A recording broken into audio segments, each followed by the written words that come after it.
속죄죄와 속건죄 부분을 함께 배우는 그런 시간을 갖겠습니다. 교재가 있습니다. 교재는 함께 저희가 참조해서 배우고요. 교재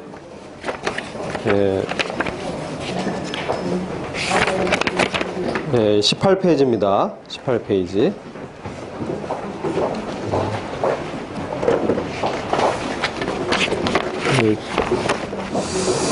교재가 없으신 분들은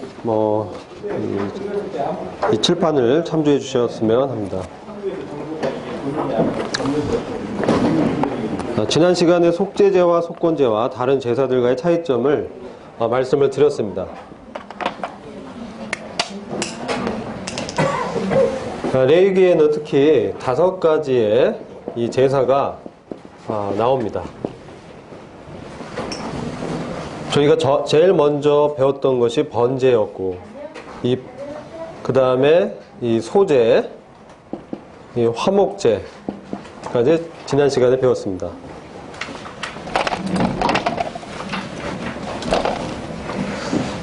그래서 번제는 주님의 헌신을 상징한다고 말씀드렸습니다. 주님의 온전한 헌신. 소제는 주님의 이 땅에서의 인격을 보여주고 있습니다. 화목제는 하나님과 또 사람 간에 막힌 담을 허무시고, 그리고 사람과 하나님 간의 이 친교와 사귐을 또 보여주고 있습니다. 오늘 저희가 배울 이 속죄죄와 이 속건제는 특별히 이 죄의 문제를 다루고 있습니다. 죄의 문제를 다루고 있고, 다른 3가지 제사와의 차이점은 이 죄의 문제는 반드시 의무적으로 해결해야 될 문제이기 때문에 반드시 드려야 됩니다. 그러나 이제 번제나 소제나 화목제는 이것은 자원해서 마음에 감사하는 마음으로 서원이 있다면 그때 주님께 드릴 수가 있습니다.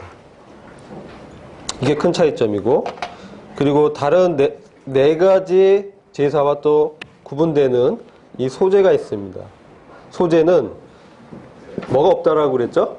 다른 제사에는 있는데 소제에는 빠진 거. 여기는 피 흘림이 없습니다. 이렇게 말씀을 드렸습니다. 저희가 이제 배워가면서 조금씩 다른 제사 차이점을 함께 정리를 하면 도움이 됩니다. 저희가 이런 레위기의 제사를 배우는 이유는 이 구약의 레위기에 나타난 5가지 제사를 통해서 우리 주님이 어떤 분이신지, 주님의 인격이 어떤지, 주님의 사역이 어떤 사역을 하셨는지, 주님의 어떠하심을 저희가 배우는 것이죠.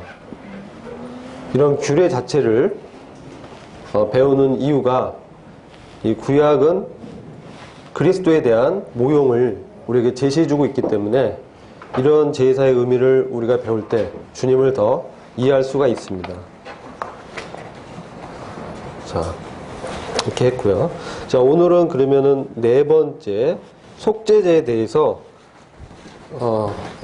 배우도록 하겠습니다. 자, 속죄제라고 할 때 이 속죄의 의미가 그러면은 어떤 것인지 먼저 한번 살펴보고자 합니다. 속죄. 자, 속죄의 의미가 뭐죠? 어떻게 알고 계시죠? 속죄. 이게 죄를 속하다. 한자는 풀이가 그렇습니다. 죄를 속하다. 이게 원어는 카파르라는 말이라고 합니다. 카파르라는 뜻이고, 카파르. 이 뜻은 덮다, 가리다 라는 것이죠. 이 원어의 의미가 그렇다는 거예요. 자, 죄를 지으면 반드시 우리에게 찾아오는 게 뭐가 있죠? 아담과 하와가 범죄함으로 인해서 그들에게 찾아온 필연적인 결과가 무엇이죠? 사망입니다. 사망의 그 형벌이죠. 사망의 심판.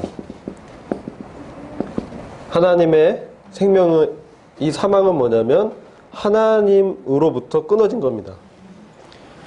성경에서 사망은, 죽음은 하나님으로부터 그 생명이 단절된 상태, 영적으로 우선 단절이 되고 그 결과로 육체에는 죽음이 찾아오게 됩니다. 그리고 그것은 하나님의 심판입니다. 그래서 이 속죄는 뭐냐면 하나님이 이 죄인들을 향하여 쏟아 부으시는 그 진노의 심판을, 그 하나님의 진노로부터 덮다, 이런 의미가 있는 거예요. 속죄라는 게 덮다, 하나님의 심판을 가리다. 그래서 하나님의 진노의 심판으로부터 안전하게 되어 있는 거죠. 덮어지고 가려졌기 때문에. 이것이 모형적으로 저희들이 이제 볼 수 있는 것이, 저희가 오늘 시간이 되면 7절기를 나가는데 바로 6월절입니다. 6월절에서 애굽의 장자를, 그 생명을 취하는 그 밤에 문설주와 임방에 어린 양의 피를 발랐습니다. 그 피를 보고 여호와의 사자가 건너갔습니다. 그러나 이 피가 없는 그 애굽인들의 그 집의 장자는 어떻습니까? 다 죽임을 당했습니다. 하나님의 심판에 노출됐습니다. 그러나 피가 있는 곳은 덮여졌습니다. 그 천사들이, 사망의 천사들이 넘어간 것이죠. 하나님의 진노로부터 이 가리워진 그런 의미가 있는, 이게 바로 속죄입니다.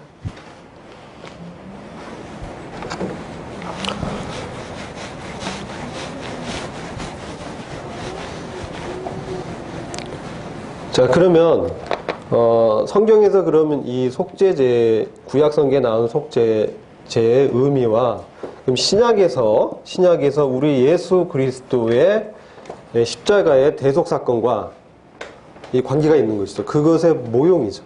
속죄제는 신약의 예수 그리스도의 대속, 그리고 그 결과로 저희가 하나님과 어떻게 되죠? 이제 화목된 관계가 되어지는 것이죠. 죄의 문제를 해결했기 때문에. 하나님은 거룩하시기 때문에 이 사람이 죄가 있다면 그 본질적인 죄로 인해서 하나님과는 이 교제가 될 수 없는, 이 죄의 문제를 해결한 그것입니다. 근데 여기서 저희가 특기할 것은 레위기 16장을 잠시 같이 보시겠습니다. 레위기 16장. 레위기 16장을 보시면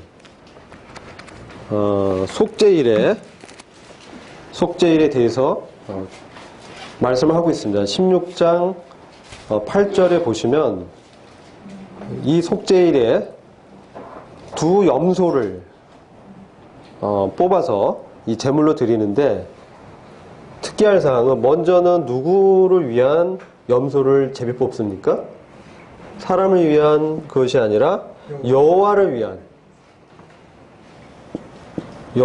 위한 이 속죄 염소가 먼저 뽑혀지고 이 속죄제로 드려집니다. 그런 이후에 아사셀 염소, 혹은 다른 말로 영어로는 스케이프곶 이렇게 얘기하는데, 속죄 염소 이렇게 얘기도 합니다. 두 종류가 있는 것이죠. 하나는 여호와를 위해서, 하나는 아사셀을 위해서. 아사셀은 우리가 잘 알고 있습니다. 아사셀 염소는 이 사람이 아사셀 염소에게 안수 후, 이 안수는 이 염소와 이 죄인이 이 동일시가 되는 것이죠. 그리고 그 죄가 염소에게 전가되는 것입니다. 그럼 이 아사셀 염소를 무인지경, 아무도 접근하기 어려운 그런 광야 가운데 데리고 가서 풀어놓습니다. 그리고 사라져버리는 거죠. 이것은 저희가 잘 알듯이 예수 그리스도의 십자가의 이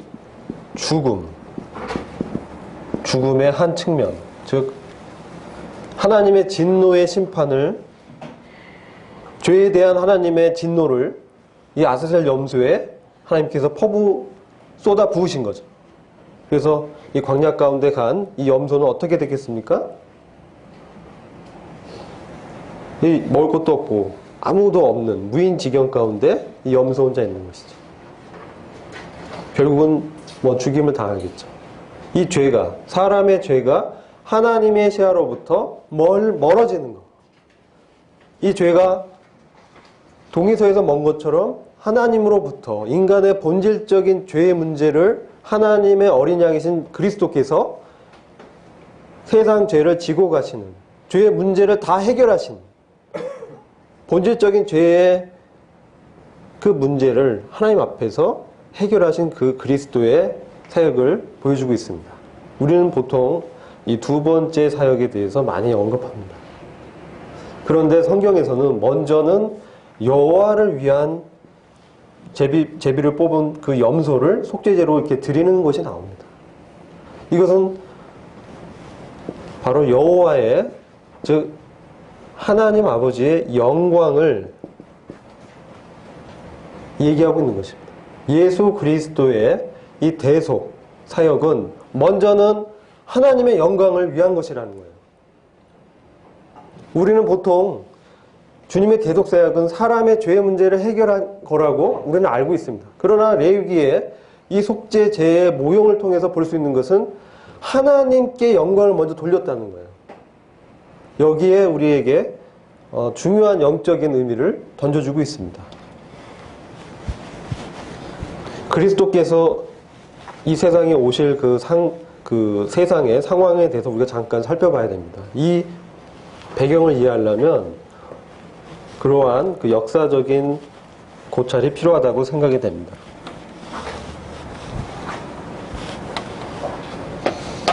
자, 이스라엘이 있었죠. 그 이스라엘이 주님이 이 땅에 사람의 몸으로 입고 올 당시에는 이스라엘이 어느 제국의 식민지였죠? 네, 로마입니다. 로마. 그래서 로마의 집정관이, 또 로마의 총독이 유대 지역을 관할하고 있었어요. 그래서 유대 지역에 이제 그 유대 사람들 중에서 한 명을 분봉왕으로 삼아서 그를 통해서 백성들을 다스리고자 한 그 사람이 누구였죠?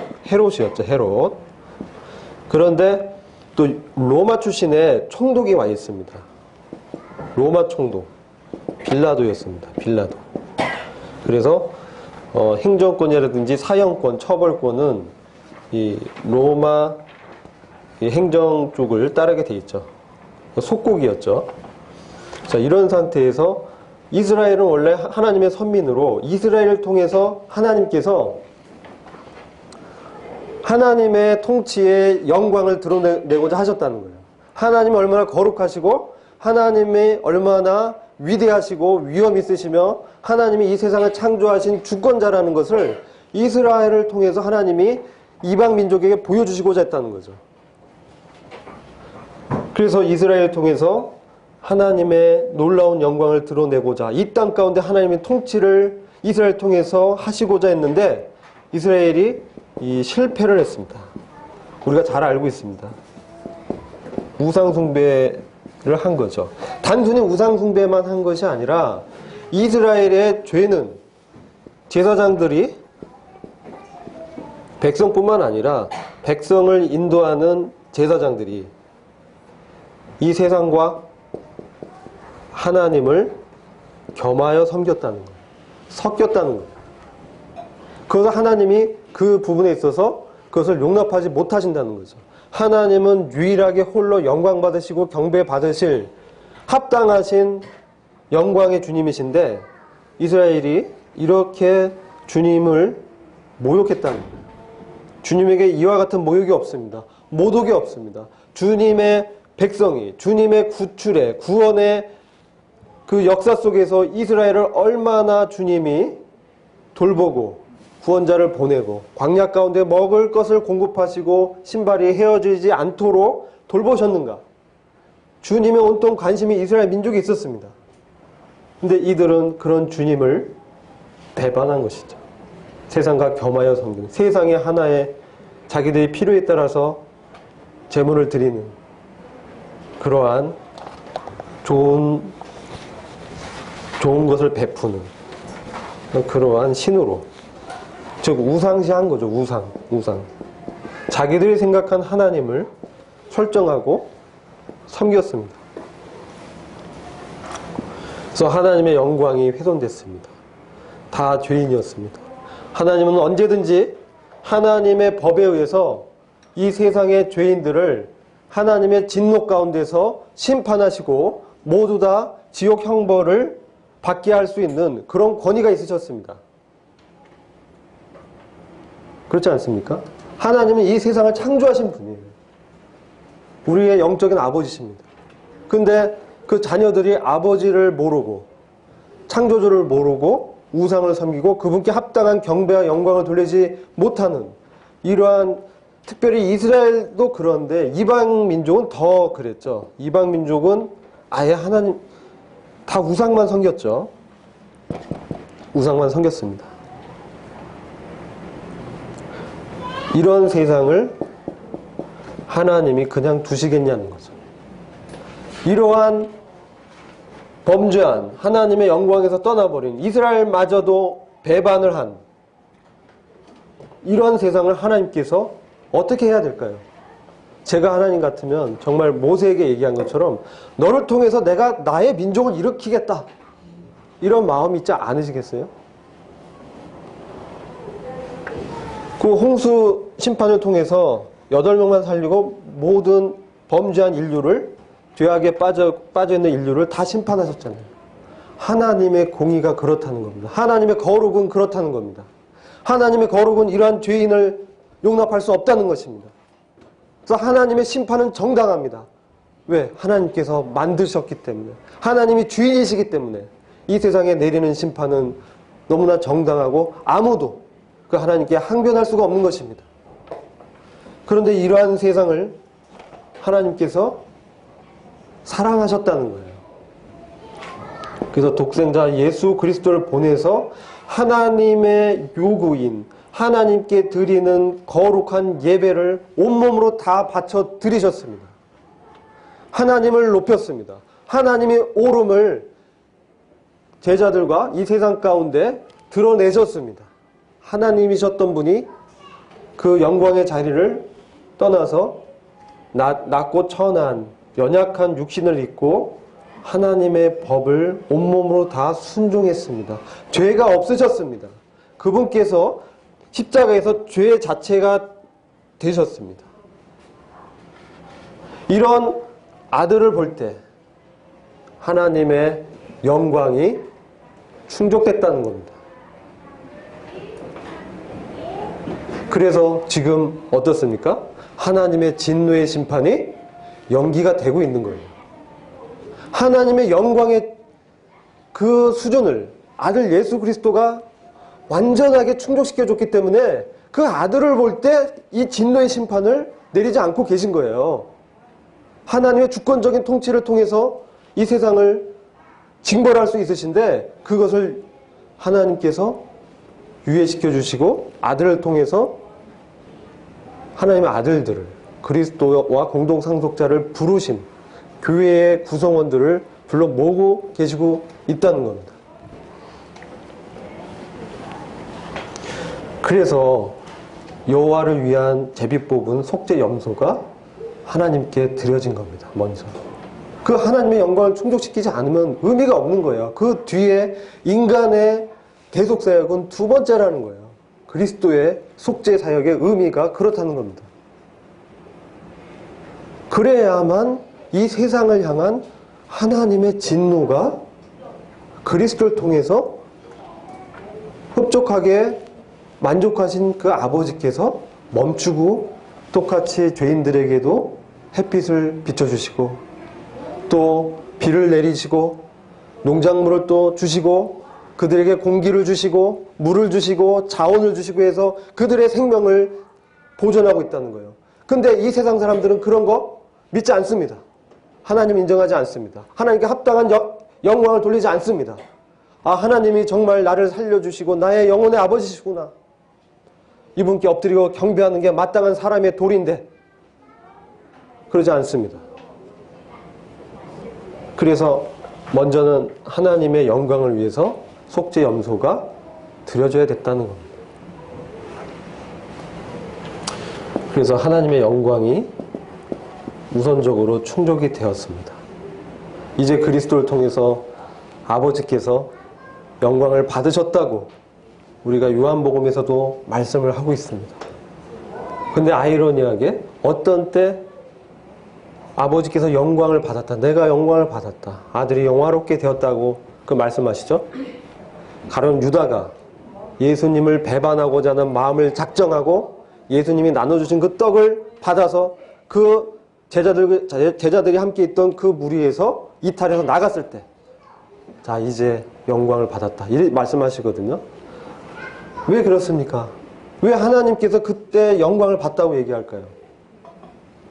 하나님은 그 이후에 그리스도께서 이제 유다의 배반을 통해서 십자가에 달리실 그 사건을 보셨기 때문에 이제 그 일을 통해서 하나님께 아들이 그리스도가 온전하게 드려지시고 그 영광을 이루실 것을 봤다는 거죠. 그래서 영광을 받았다고 말씀하고 있는 겁니다.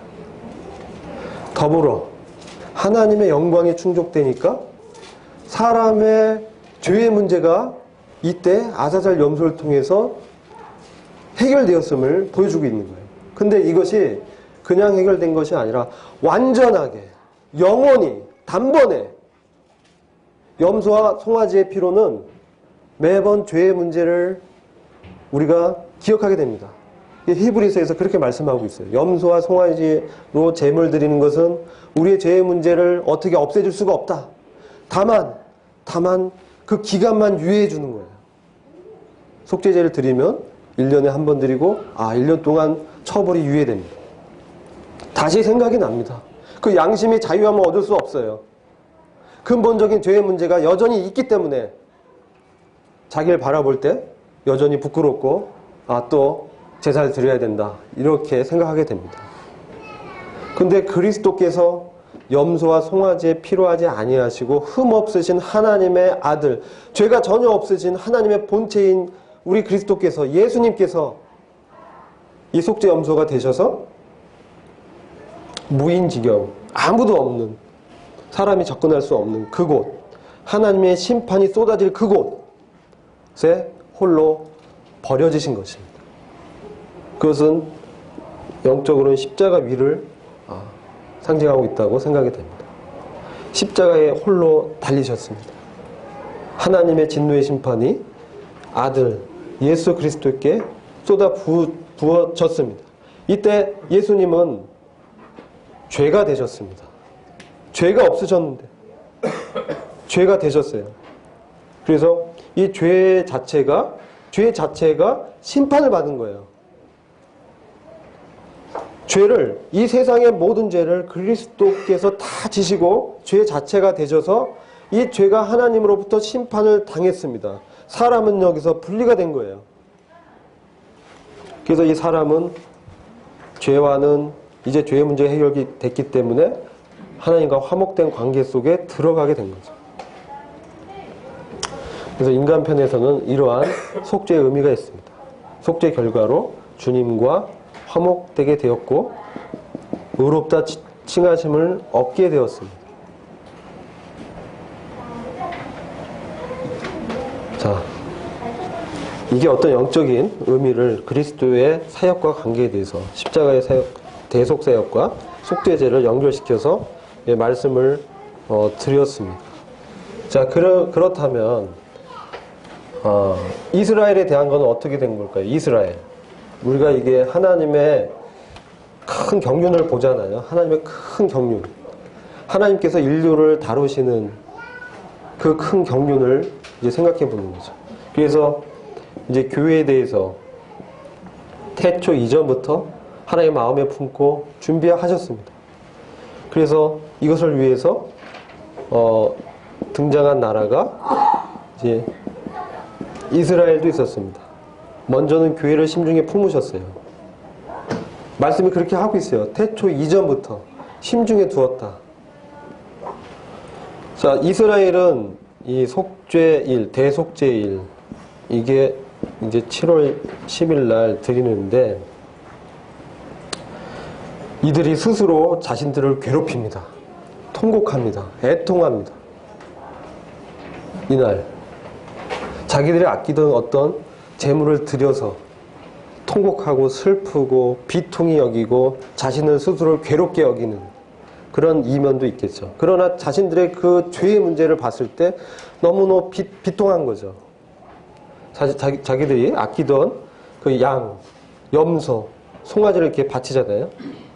근데 이것이 무엇을 보여주냐는 거죠. 그들이 애통히 여겼어요. 예, 요한계시록을 잠깐 보겠습니다. 요한계시록 1장을 잠깐 보시겠습니다. 요한계시록 1장 보시면 요한계시록은 경륜의 끝이 어떻게 될지를 하나님께서 설명해 주고 계십니다. 요한계시록 1장에 보면 주님의 재림이 나타나는데 7절에 보시면 볼지어다 그가 구름을 타고 오시리라. 각 사람의 눈이 그를 보겠고 그를 찌른 자들도 볼 것이요 땅에 있는 모든 족속이 그로 말미암아 애곡하리니. 자, 그를 찌른 자들도 볼 것이요. 이게 누구를 얘기하는 거죠? 그를 찌른 자들이 누구죠? 그리고 우리는 다시 돌아와서 속죄제의 그 모형을 살펴보는 거예요. 속죄 염소를 죄인이 또 대제사장이 준비하잖아요. 그리고 제물 들 때 어떻게 합니까? 누가 찔릅니까? 예? 누가 그 제물을 찔러요? 죄를 지은 사람이 제물을 잡는 겁니다. 제사장이 잡는 거 아닙니다. 죄를 지은 사람이 잡는 거예요. 그래서 이 찔렀다. 그분을 찔른 사람이 그분을 보게 되는 거예요. 주님이 재림할 때. 그렇죠? 자, 그럼 이 말씀을 보고 스가랴서를 잠깐 보겠어요. 스가랴서. 제가 지금 이스라엘에 대한 경륜을 말씀드립니다. 스가랴서를 잠시 보겠습니다. 스가랴서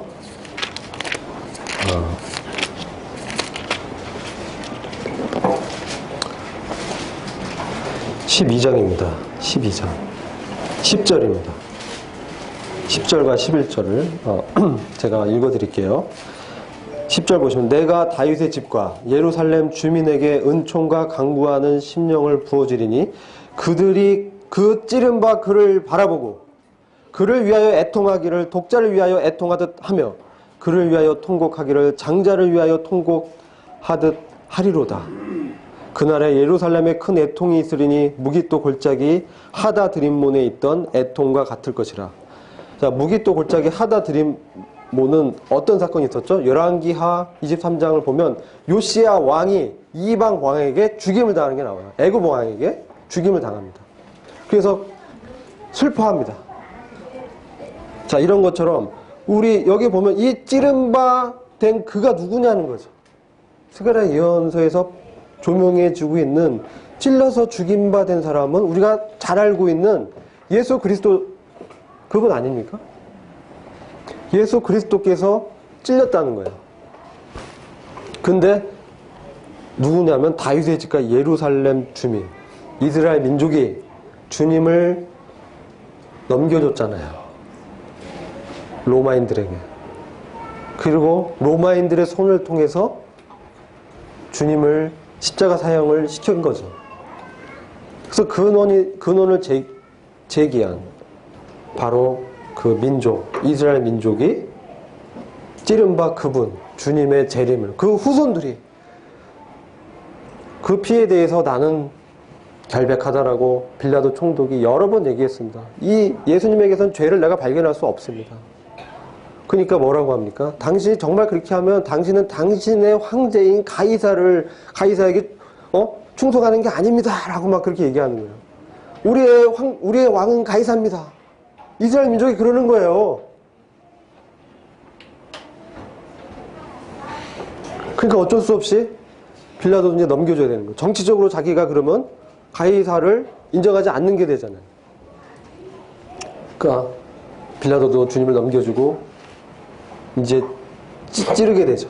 찌르게 되었을 때 주님이 십자가에서 이제 돌아가시는데 이 계시록 1장 7절을 보면 찌름받은 사람이 그 주님의 재림을 보고 애통히 여기는 이것이 예언되어 있는 거예요. 이스라엘 민족도 그렇고 그 찌른 것에 행정권을 행사한 이방 민족들도 주님이 재림하신 것을 다 보게 될 것입니다. 어둠 가운데 영광의 구름을 타고 주님이 지상 강림하신 것을 다 보게 될 거예요. 왜? 말씀이 그렇게 얘기하고 있습니다. 각인이 모든 사람이 볼 것이다. 이렇게 얘기하고 있는 것입니다. 주님의 지상에 오시는 것은 모든 사람이 볼 수 있도록 오시는 거예요. 지상에 내려오시는 거예요. 성도를 영접하기 위해서 공중에 오시는 것은 눈 깜짝할 사이에 성도를 낚아채서 그분이 계신 곳에 영원히 함께 하시기 위해서 오시는 거예요. 성도를 영접하기 위해서. 지상에 강림하는 것은 바로 지금까지 연기된 하나님의 심판을 하시기 위해서 오시는 거예요. 지금까지 속죄제로 드리면서 연기되어졌던 그 심판, 이제 이 땅 가운데 주님의 지상 강림으로 절정에 이르게 되면서 이 땅에 있는 복음을 복종하지 아니하는 자들, 복음을 들었지만 믿지 아니하는 자들, 알지 못하는 이런 불신 세상을 하나님께서 이제 드디어 진노를 쏟아 부으시겠다는 거죠. 자, 이런 것이 이제 속죄일의 제사에 연결되어 있다는 거예요. 그래서 스가랴서에도 이제 예언을 하고 있습니다. 이스라엘 민족이 이 속죄제의 의미를 진정으로 깨닫게 되는 거죠. 아, 우리가 찔렸던 그분이 하나님의 아들 그리스도였구나. 우리가 그토록 기다려왔던 그 메시아였구나. 우리가 요셉의 아들로 생각했던 그 목수의 아들이 진정 하나님의 아들이었구나. 우리가 그 하나님의 장자를 죽였구나. 애통해 하는 겁니다. 회개의 눈물이 그때 그들에게 각 족속마다 주님의 재림을 보고 깨닫게 되고 회개의 눈물 흘리는 것이죠. 그런 일들이 예언이 되어 있습니다. 지금 뭡니까? 이스라엘은 아직도 메시아를 기다리고 있습니다.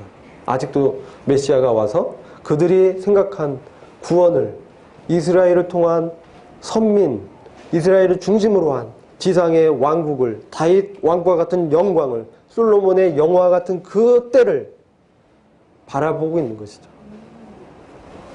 자, 이것이 이제 우리가 속죄일에 일어날 그 예표를 구약의 레위기에서 이렇게 자세하게 보여주고 있다는 거예요. 주님이 이런 모습으로 오실 것이다. 찔렸던 그분이 왕의 모습으로 이제 오시는 거죠. 하나님의 영광의 본체가 이제 영광의 그 옷을 입고 의의 태양으로 오시는 그날이 다가오고 있습니다. 자, 이제 우리 속죄제의 의미를 저희가 살펴봤고 속건제의 의미를 살펴보고자 합니다. 속건제. 속죄제는 하나님 앞에서 인간의 죄를, 즉 죄인된 인간 자체를 다루는 것입니다. 그럼 속건제는 뭐냐면 이런 죄로부터 파생되는 죄들의 문제, 우리의 생활상에 일어나는 죄들의 문제를 다루는 것입니다.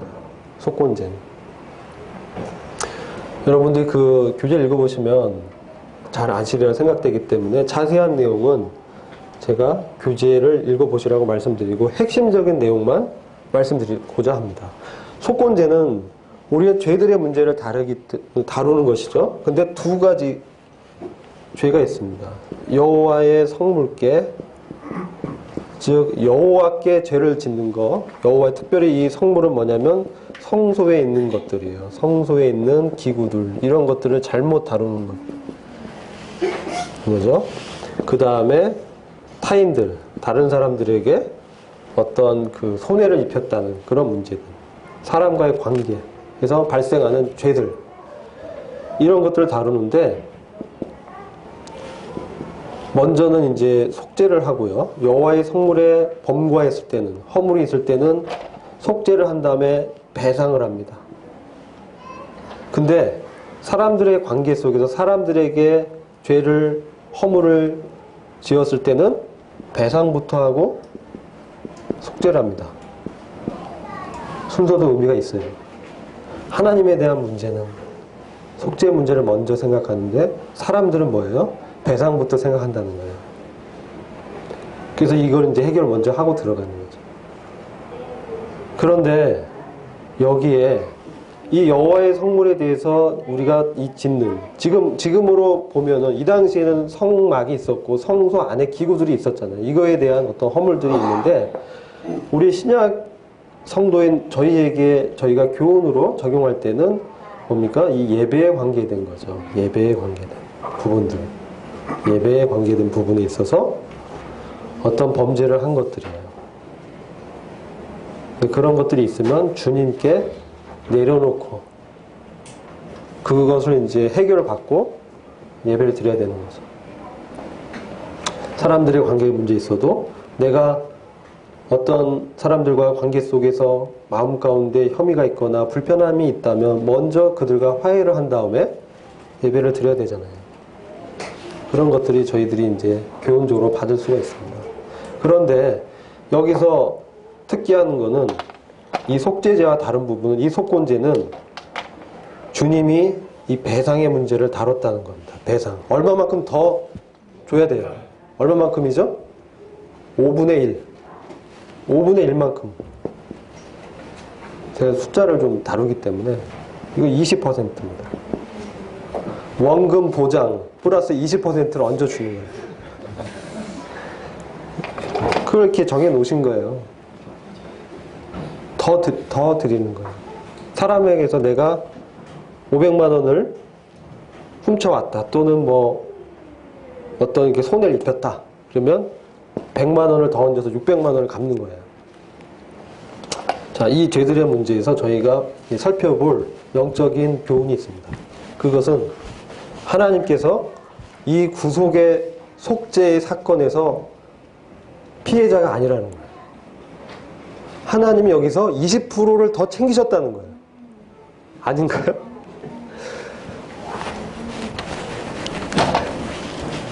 그것은 자, 죄의 문제, 죄에 대한 대가로 하나님께서 100%만 받으신 것이 아니라 플러스 5분의 1을 더 받으셨다. 충분히 받으셨다는 거예요.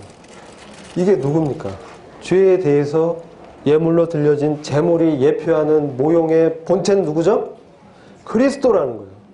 그리스도를 통해서 우리 죄들의 문제까지도 생활에 일어나는 모든 죄들의 문제까지도 원본뿐만 아니라 이문까지도 다 주님께 돌려진 것처럼 이 제사의 모형은 우리에게 본체를 설명해 주고 있어요. 이것은 죄의 문제에서 끝나는 것이 아니라 더 드리는 것은 뭐냐면 바로 의의 열매를 우리 나타내고 있는 거예요. 의의 열매를. 하나님께서 우리를 구속한 것은 창조의 회복이 아닌 거예요. 창조의 회복보다 더 놀라운 거예요. 구속의 결과는 창조물을 그냥 회복시키는 이전 단계로 돌이키는 것이 아니라 놀라운 그 새로운, 오늘 말씀에도 새로운 피조물이라고 그랬잖아요. 의의 열매로 살아갈 수 있도록 그것을 다 주님이 자원이 되셔서 드려지셨다는 거예요. 사람에 대한 관계에서도 마찬가지입니다. 하나님께서 이렇게 그리스도를 통해서 다 받으셨다.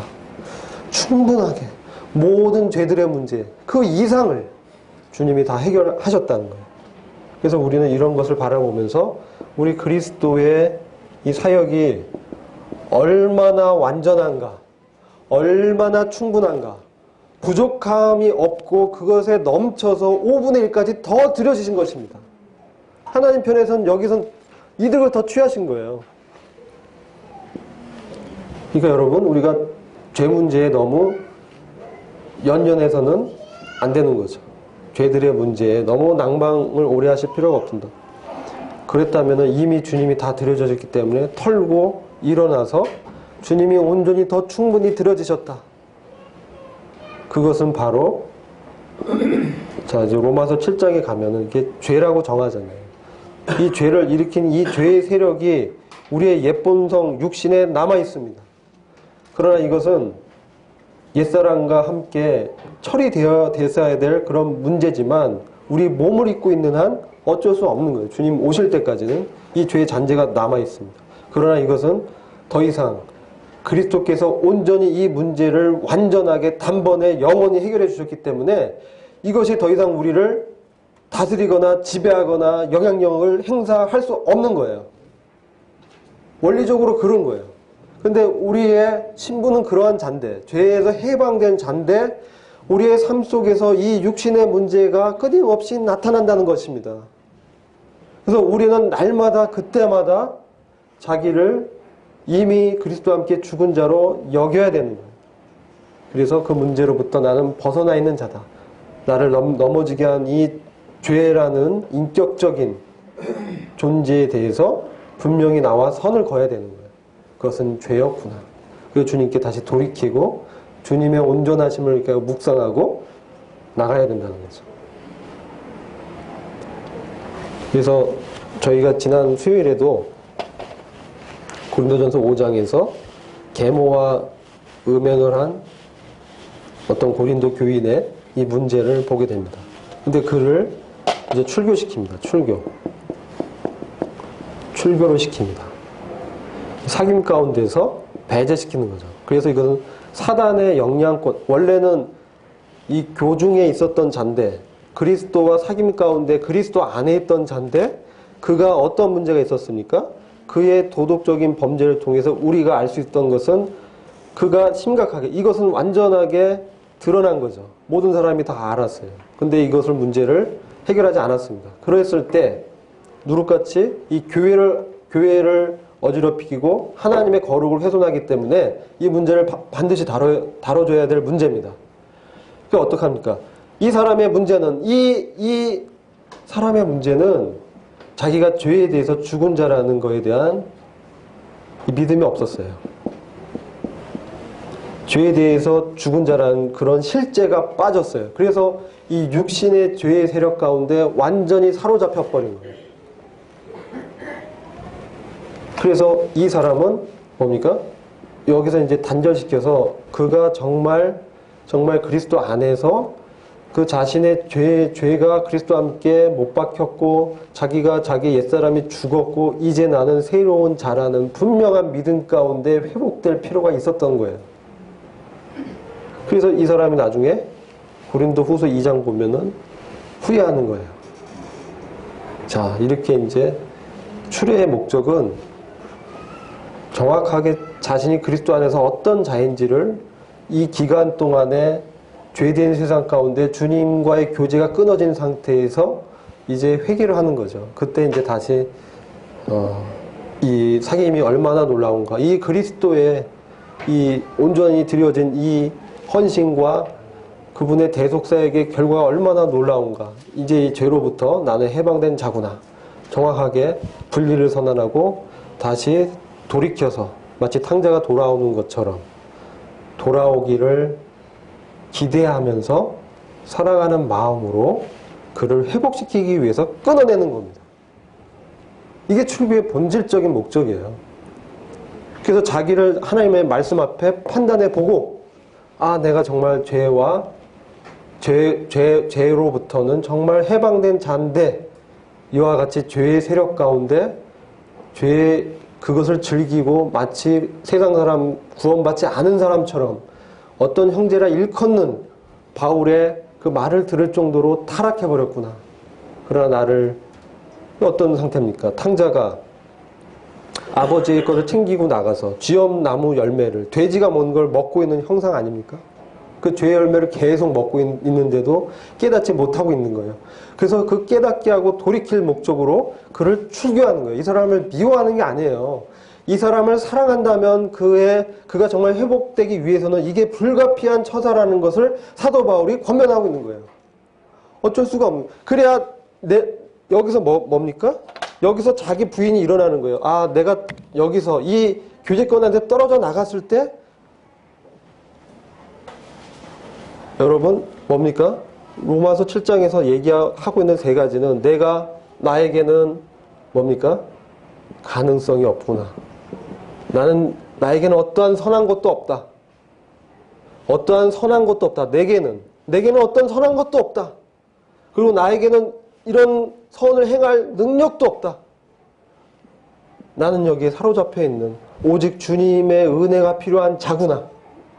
이런 것을 출교를 통해서 그가 깨닫고 회개하고 돌이키게 할 목적으로 우리는 이것을 하는 것입니다. 해야 되는 것입니다. 그렇게 됐을 때 회복이 일어나는 거예요. 그리고 우리 각자는 이것을 보면서 우리 또한 속죄제로 드려지신, 속건제로 드려지신 그 주님의 어떠하심을 묵상하면서 날마다 자신을 주님의 은혜 가운데서 내가 용납되어졌구나. 그래서 하나님께 영광을 돌릴 수 있는 의의 열매를 맺을 수 있는 자로 이미 새롭게 나를 창조하셨구나. 이제 이러한 믿음의 터 위에서 그리스도와 함께 죽었고 이제 부활하여서 하나님 앞에 의로운 자가 되었구나. 이것을 한 번만 하는 게 아니에요. 한 번만 하는 게 아닙니다. 날마다 해야 된다는 거예요. 날마다 매일. 왜 그렇습니까? 이 죄의 세력이 그만큼 끈질기고 집요하고 악랄하다는 거예요. 사도 바울도 날마다 나는 죽노라 그런 말씀하잖아요. 사도 바울 같은 분도 그랬다는 거예요. 자기에겐 가능성이 없다는 것을 날마다 확인하면서 주님의 은혜를 의지하면서 그 주님의 의를 힘입어서 걸어가는 겁니다. 그것을 우리 레위기 제사를 통해서 우리가 이 교훈을 받는 겁니다. 자, 오늘 여기까지 레위기 5가지 제사를 저희가 배웠고요. 그래서 이제 이 5가지 제사를 통해서 우리 그리스도의 위대하심을 우리가 교훈적으로 배웠습니다. 그래서 이제 이러한 주님에 대해서 저희가 날마다 묵상하면서 주님의 그 인격과 주님의 사역이 우리 가운데 실제화되기를 우리가 참으로 구하고 또 그런 것을 추구하고 이 세상을 살아가야 된다라고 우리가 얘기할 수 있습니다. 그리고 여러분 속죄제를 이제 한 말씀 드리면 히브리서 13장에 영문 밖에 드려지신 세상에서 소외된 그리스도. 자, 이것은 세상의 통치권자로부터 밖에 있는 그리스도. 이 그리스도가 지금 어디 계십니까? 그리스도가 영문 밖에 있고 그분이 거기서 짐 밖에서 불로 살라졌지만 그분은 다시 부활하셔서 지금 어디 계십니까? 하늘에 높이 오르셔서 존귀한 하나님의 우편 보좌에 앉아 계신 거예요. 그럼 우리는 어디에 있습니까? 그분과 함께 그 자리에 함께 앉혀져 있다는 거예요.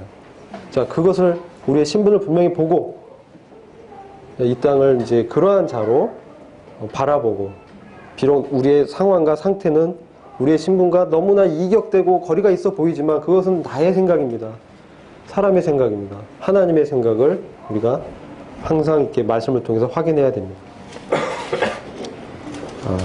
여기까지 하고 다음 시간 때는 7절기를 나가도록 하겠습니다.